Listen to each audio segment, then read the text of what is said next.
Some people ask me, Jason, you know, you have a twin brother. Do you guys always train together? Do you always work out? And if you don't work out together, like, why not? Why don't you work out together? Here's your answer. Flap those wings. You're in the middle of a fucking sentence.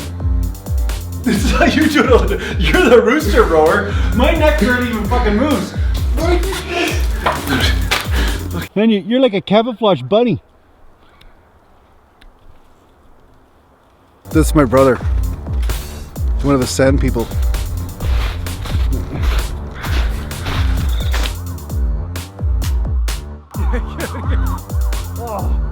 Train the muscles, not the joints.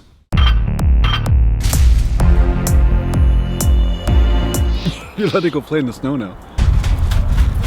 That's good. Very good, Jamie. Very good. They don't let you do that at the hospital, right? So welcome back to Natural Gallant Bodybuilding, and I have one subscriber out there called Tall Bearded One. You know, you're tall, like he says he's like 6'8" or something like that, or 9'10", or it's all the same from this perspective. But the bottom line is that he's asking me, can you lose body fat and gain muscle at the same time?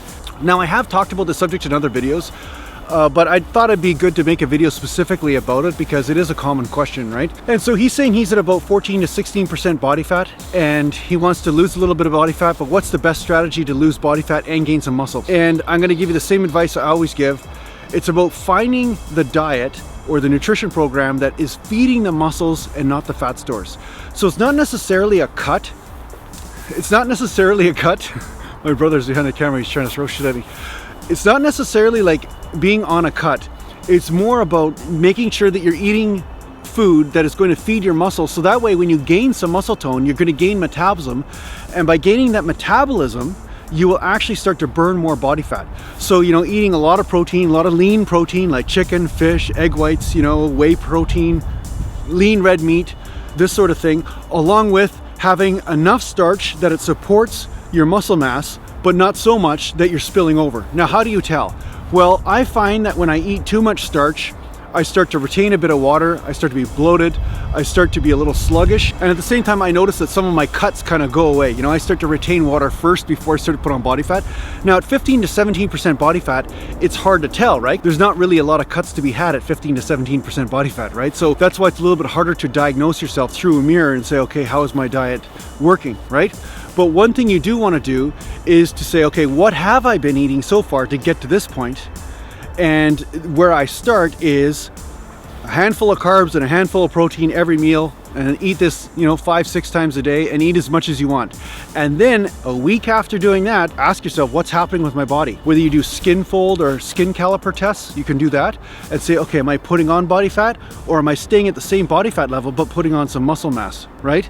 So the whole point is that you have to find your base level. You know, you have to find what is the level that is maintaining your muscle. And I find the best way to do this is just eat and have a daily regimen of eating the same stuff over a period of a week or two, right?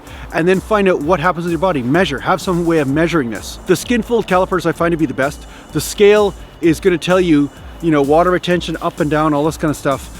I would recommend just using some skin fold calipers and marking them down, measuring them. So if your skin folds are going up, if you're starting to put on some body fat, then you know, okay, my carbs are a little high, so I can afford to lower them a little bit, right? Now, that said, once you lower the carbs down a little bit, you know, say like by 1 portion a day or something like that, you can replace that with protein.